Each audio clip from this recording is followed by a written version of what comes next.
I see people being way too optimistic in their numbers. They think it's going to rent immediately. They think it's going to rent for this price when really it's going to be maybe a little bit lower. From your perspective, what are the real pros and downsides of owning these rental properties? Okay, well, I love this question. Owning rental properties is great. We've been in business since 1999. A great rental property is a property that is rented. It doesn't have to be fancy. It just needs to be good and safe and nice place to live.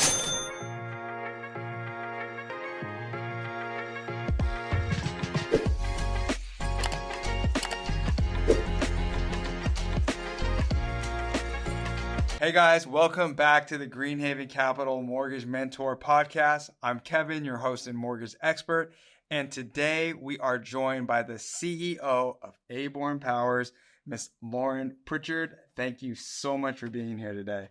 Oh, happy to be here. Great. Yeah, she runs one of the top property management companies here, and we have a lot of questions for her. But before we get started, can you just tell us a little bit about yourself and about the company?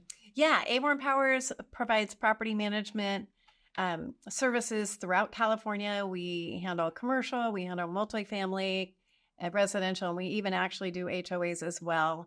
So we've been in business since 1999. I love real estate. I love property management because anything can happen any day. Yeah, so do I. So really appreciate you being here. I have a lot of people out there looking to invest in real estate and have a lot of questions. So I'm just going to dive right into it. And here we go. So for someone that's buying a rental property here in Sacramento right now, what's the biggest mistake you're seeing investors make?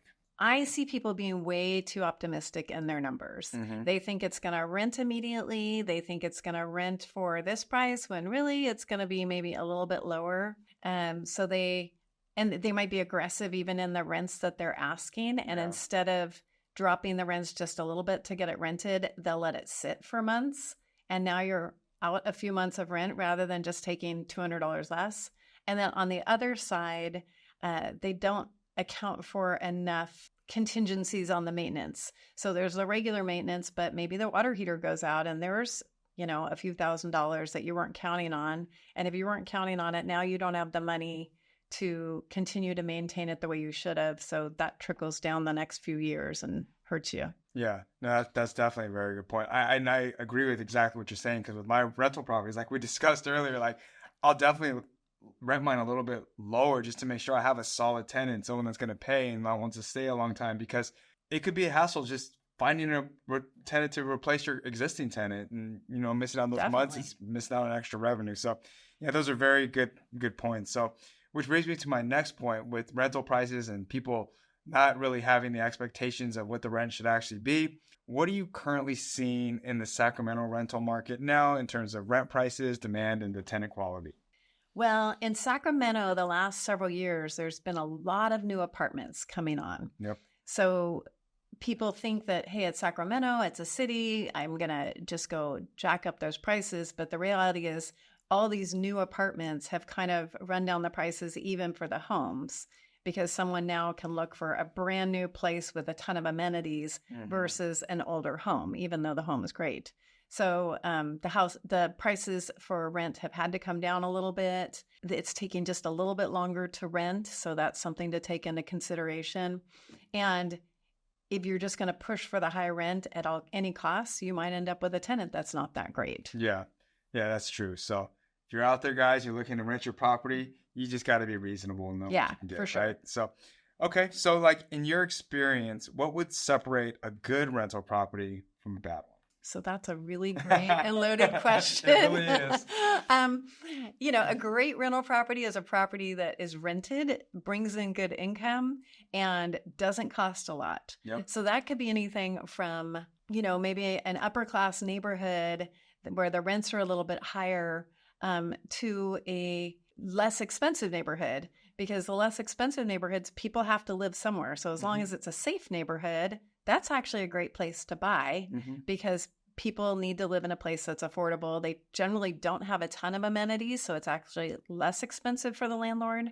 On the higher rent end, as long as it's not too high, a good rental property, again, doesn't have more amenities than it needs to have, because every one of those amenities you have, if you have a tennis court, if you have a gym on your property or anything extra, you have to maintain that as a landlord, and that costs you more money.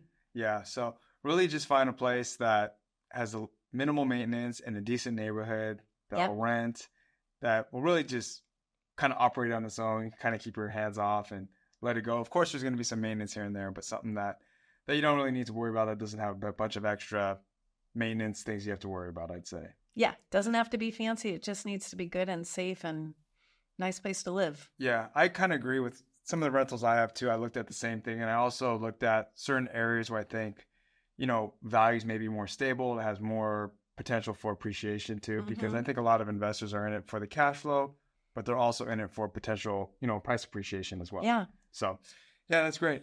And then that's kind of leading me to my next question is, like, a lot of people think that rental properties are passive income, but from your perspective, what are the real pros and downsides of owning these rental properties?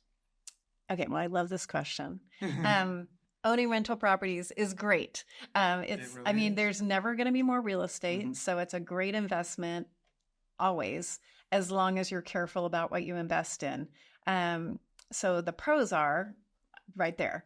The downside is if you are not willing to hire the professionals you can hire that are out there and available, and you think that you're going to go maybe represent yourself in the sale or the purchase, manage the property yourself. If you're not willing to go do the homework necessary, you're going to probably get yourself in trouble, and it's going to be a lot more of an expensive lesson than a blessing to you. If you are going to really go do this and not willing to go educate yourself on the laws and regulations of California, which we know there's so many, you can get yourself in trouble. So, you get yourself your team that's going to take care of you. And then, it really can be actually very passive. I mean, if you've got an agent that's going to go represent you and take care of you and make sure you're doing all the inspections, if you've got a manager who's going to be proactive with the maintenance and you're empowering them to go take care of things. We have owners that we pretty much never hear from. So it is super passive for them. Yeah. But it just depends on, the call they want to make. If you're going to do it yourself, then you just got to be willing to sacrifice the time to educate yourself. Correct. And sometimes, having a professional look out for you can actually end up saving you a lot of money. If you don't know the rules, you don't know the guidelines, you're not informed about certain things that may apply to your situation you didn't know about. So yes, I definitely agree that having a professional, whether it be a property manager, a real estate agent, it's worth its money in gold, I'd say, because you get valuable information. That information can definitely help. But one thing I want to touch on too is when it comes to passive income, I always have to tell my clients that, with where mortgage rates are at right now and where home prices are, in order to see a property cash flow, you're going to need a little bit bigger of a down payment right now. So although a property may not cash flow right now, you have to look at what it could potentially, rent for in the future, just to make sure the numbers make sense. Okay, so which brings me to my next question about hiring professionals and how that's, very important. So in your perspective, at what point should an investor consider hiring a property manager, and what problems does that actually solve? Well, I would say from the moment you're thinking of purchasing a property, if you are doing it yourself, then you've got that set. But if you are considering or thinking at any point that you might need the help of a property manager, get one before you buy the property. We've had that, and we've been able to help walk people through. We've been able to coordinate with them on the inspection so they can send that to us, and we can say, hey, these are the habitability issues that you're going to have to fix before you go rent that property. These are the things that, within the next year need to be fixed. And these are some other things that, they're aesthetic, and maybe it might help you get a little bit more rent, but they're not as necessary to do. And for sure, before you go start looking for a tenant, because there's so many ways that tenants can be fraudulent, as you and I talked about. It's impressive what people can come up with, coming up with a fraudulent credit check, fraudulent pay stubs. There's really great tools out there to trick you. Yeah, I'm firsthand experienced that. I'm a victim of that. So yes, I do agree. It's very important to have a property manager, especially if you're a first-time investor. If you're not in the industry, it's very important to have someone there to kind of guide you through the way to make sure that you're making right decisions when it comes to your investment. So I do think it's very important as well. So Thanks for touching on that. So I know you've probably come across just some crazy scenarios in your years of, managing all these properties. So, I mean, what's one of the toughest situations you've had to see a landlord deal with it? And then, maybe what's one of the ways it could have been avoided? Yeah. Gosh, there's so many stories, but one story that sticks out is one where a wife came to us. Her husband had passed away, and he's the one who had been managing the property. And come to find out, I don't know how these tenants ever talked their way into it, but they probably never were qualified. He found a lease, must have been online somewhere, that was a couple pages. He didn't fully fill it out, so the rent wasn't filled out. One part of it wasn't even signed. The tenant had gradually been just neglecting and kind of destroying his property. I think he had been hands off, thinking it was passive income. Yeah. And by the time the wife called us, the tenant had stopped paying. So when we looked into it, we realized, oh my gosh, we have to actually go serve this tenant all the lease terms just so we can then go serve the tenant that they're violating them. Because if there's no rent ever served upon them, it's all just a verbal agreement. Yeah. So it was really difficult. It took a lot of time. It was expensive and difficult for this wife. And then even when the tenant's out, your property's a mess. So yeah, something he meant as a blessing really was such a burden to her. Well, that's just an example. Like real estate and investing in real estate could definitely be profitable, but if you don't have proper paperwork in place, it could be the opposite. So I think investing in real estate is great. I mean, it's provided great benefits for me when it comes to just passive income, tax benefits and all that. But at the same time, if you don't have your T's crossed and your I's dotted, it may not be profitable for you. Yeah, if you're not getting the right forms, if you're not screening your tenants, if you're not on top of it, or you don't have professionals to do that for you, then you can get yourself in a mess. Okay, so for someone that's actually looking to buy today in today's market, kind of touched on it earlier, but I want to hear your perspective more. What's a realistic expectation when it comes to cash flow returns in Sacramento? Yeah, I mean, I think generally if you're buying a house as a rental, your first expectation should not be cash flow unless you're putting more cash down. You're looking for appreciation. Mm-hmm. And then as your mortgage gets paid down, then you can expect to have some cash flow. But at first, you're looking for that appreciation, which if you're buying in the right area and you're buying the right house, you got that. Mm-hmm. Or if you're looking more for the cash flow, you want to try to get like a duplex or a fourplex. And then you've got kind of the different tenants to even each other out. So one of them's out, you're still getting some income. It's not going to appreciate as fast as a house, but you're going to get cash flow sooner than you would with a house. Yeah, I definitely agree with that. I definitely think if you're looking to invest in real estate and have more cash flow, I definitely believe a multifamily home is the way to go. And then, it'll really help generate more cash flow for that investor. So, the 1 to 4, the loan is the same for 1 to 4 units. So if you're going to get a fourplex, you've still got the same ease of getting a mortgage as you would for getting a home. Yeah. A lot of people, I don't think, realize that. Yeah. 1 to 4 unit, you can get a conventional mortgage or even an FHA loan if you're going to live in one of the units. So there's definitely a lot of options for you if you're going to purchase anywhere from a 1 to 4 units. So I agree. That's the best way to cash flow. We actually see a lot of first-time home buyers buying a duplex or something, living in one unit, renting out the other one, kind of helping with that mortgage payment, helping with affordability. Yeah.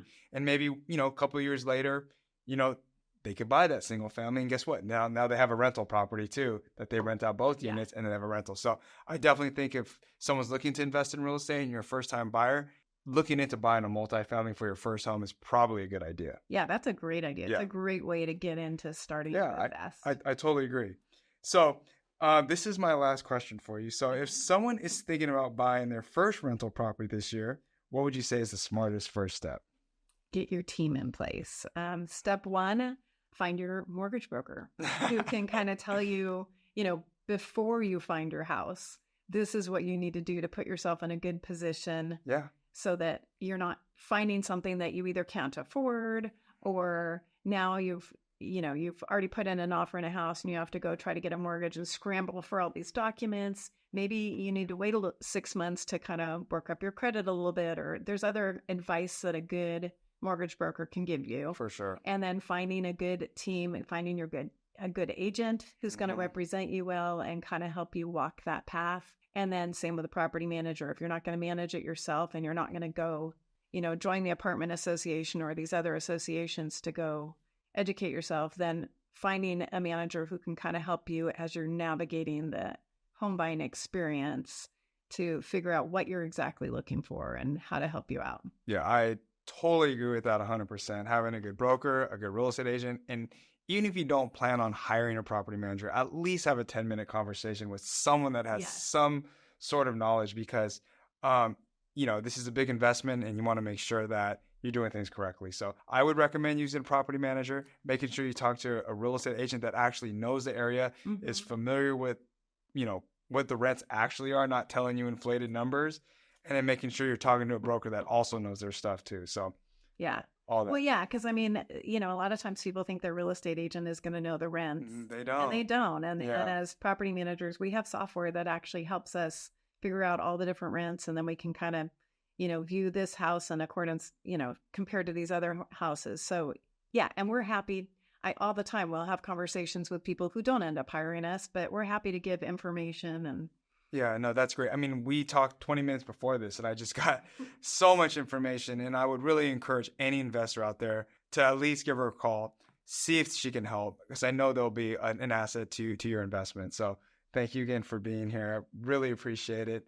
And, if anyone wanted to reach out to you, your company, what's the best way for them to reach you? You can go to abornpowers.com or I guess that's probably the best way to go. Okay. Well, visit their site at abornpowers.com. Lauren, thank you so much again for joining us today. This has been a great episode, very informative.